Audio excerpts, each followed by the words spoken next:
Kana Nabiyyu sallallahu alaihi wasallam, adalah kebiasaan Nabi sallallahu alaihi wasallam, idzan sarafa min salatihi, kalau beliau tuntas mengerjakan salatnya, istaghfara thalathan, beliau beristighfar 3 kali, menyontohkan kepada kita istighfar 3 kali.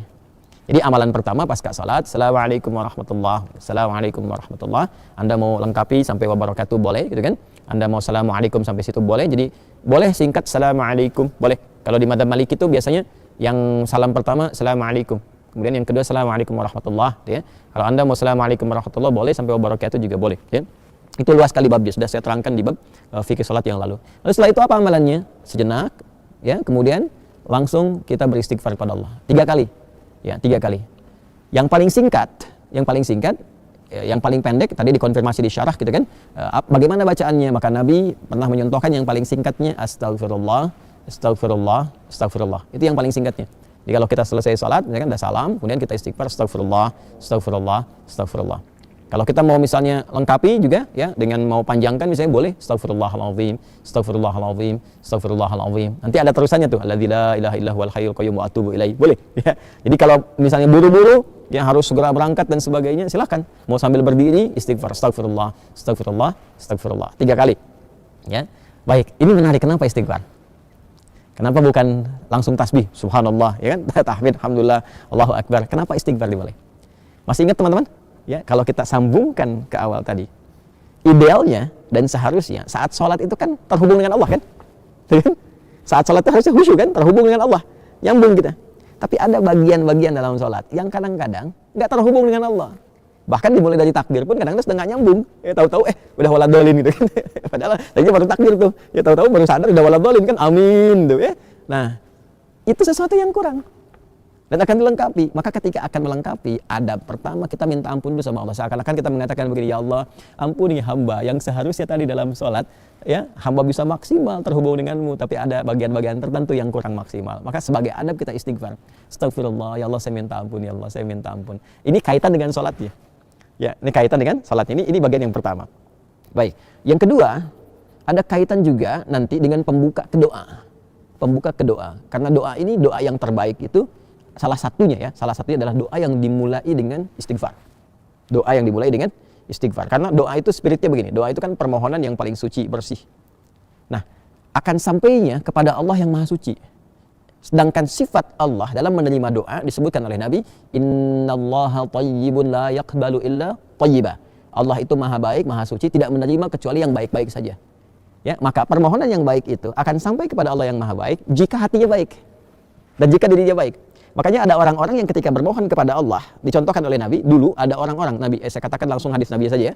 Qala Rasulullah sallallahu alaihi wasallam bima ma'na kama qala Rasulullah sallallahu alaihi wasallam, thumma dzakara ar-rajula asy'atha aghdara yutilu as-safara, ya kan?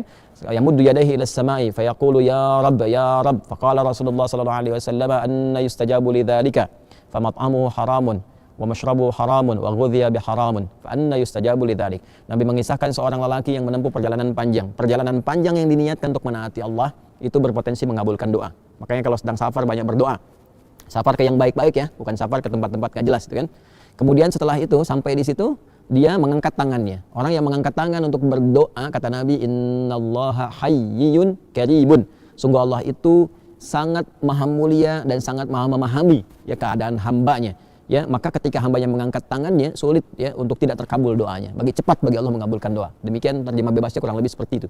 Kemudian dia berkata ya Rabb, memohon dengan al-asmaul husna. Al-asmaul husna. Memohon dengan al-asmaul husna mempercepat terkabul doa. Seperti Quran surah ke-17 Al-Isra di ayat 110. Qulid Allaha awid ar-Rahman ayyamma tad'u falahul asmaul husna. Sebut nama Allah, sebut nama Ar-Rahman. Kalau mau spesifik, pilih salah satu nama di Al-Asmaul Husna sesuai dengan kebutuhan kita. Jadi dia melakukan 3 hal yang seharusnya mempercepat doanya 3 kali lebih cepat dari keadaan biasa. Tapi komen Nabi apa? Kata Nabi, anna yustajabu lidzalik. Bagaimana doanya bisa dijawab? Susah dijawabnya nih. Kenapa? Mat'amu haram, sumber makanannya haram. Kan mashrabu haram, sumber minumannya haram. Ya, kemudian juga malbasu haram, pakaiannya haram, wa ghudhiya biharamin, dan perangkat hidupnya haram. Anna yustajabu lidzalik. Jadi yang haram-haram yang bisa bersumber dari maksiat, dari kesalahan itu menutup, kadang-kadang jadi hijab. Ya, semakin tinggi, semakin kuat pekerjaan haramnya, semakin tebal penutupnya. Ya, semakin tebal penutupnya. Tapi kalau haram-haram dosa-dosanya misalnya kecil-kecil, tipis tuh sekatnya. Ya, kalau tipis kan cahaya masih bisa tembus kan? Tapi kalau tebal kan mantul. Itu ilustrasinya begitu. Ya, sedangkan Allah kan pemberi cahaya, nurun ala nur. Ya, ini cahaya nggak bisa nyampe tuh kalau Allah berikan nggak bisa tembus ke kitanya karena hatinya bermaksiat. Maka untuk membuka itu dengan istighfar. Astagfirullah, astagfirullah, astagfirullah. Makanya kalau orang rajin istighfar tuh, dulu saya pernah ceritakan kan, dan viral juga kisah ini ya di berbagai kesempatan. Orang rajin istighfar itu kadang-kadang belum minta Allah sudah kabulkan. Saya tidak harus mengulang tentang kisah tukang roti ya dan sebagainya gitu. Tapi itu indah sekali, latihan deh latihan. Sampai istighfar itu di kebiasaan bukan hanya pasca salat.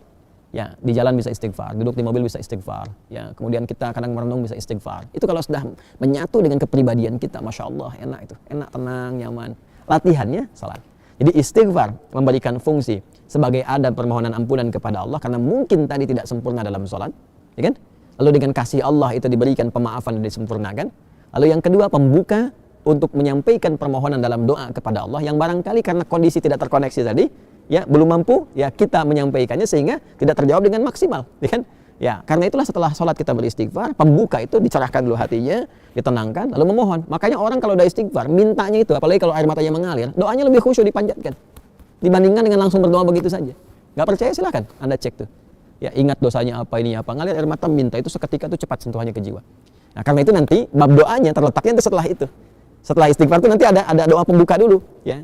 Nah, karena itulah setelah Anda berdoa, ya kan? Setelah Anda istighfar, ya kita istighfar, astagfirullah, astagfirullah. Kalau mau dilengkapi silakan, astagfirullahaladzim, astagfirullahaladzim, astagfirullahaladzim. Kalau astagfirullah itu yang paling pendek ya. Memahaminya jangan begini. Nabi kan katakannya astagfirullah. Jadi harus begitu, tidak. Hadis yang lain banyak juga. Satukan ke situ, ini baru satu hadis. Ya, dan astagfirullah kalimatnya itu syarah hadisnya. Secara hadis ketika dikonfirmasi, hadis pokoknya mengatakan istighfar dan beristighfar 3 kali. Nggak disebutkan bagaimana caranya. Kalau kita ngaji hadis kita temukan ada 3 nih, versi yang pendek, versi menengah, versi yang panjang. Ya, memahaminya bagaimana? Kalau sedang buru-buru, ya kalau mau singkat astagfirullah, astagfirullah, astagfirullah. Kalau sedang agak santai, astagfirullahaladzim, astagfirullahaladzim. Kalau mau lebih panjang lagi, lebih santai lagi, astagfirullahaladzim. Alladzi la ilaha illa huwal hayyul qayyum wa atubu ilaih, gitu kan? Astagfirullahaladzim, alladzi la ilaha illa huwal hayyul qayyum wa atubu ilaih. Atubu untuk pribadi, natubu untuk banyakan. Ya kan? Jelas ya? Jadi itu yang bisa kita katakan. Tapi 3 kali ini maksudnya sampai merasakan ke jiwa, bukan cuma dilihat, bukan cuma di lisan. Ya, ingat, dzikir itu sampai ingat, bukan sampai keluar. Jadi sampai ingat ya, sampai betul kalimat yang kita ucapkan mengingatkan kita dengan atau menyambungkan kita dengan Allah Subhanahu wa taala. Astagfirullah, astagfirullah, astagfirullah. Rasakan di hati kita sampai tembus ke jiwa.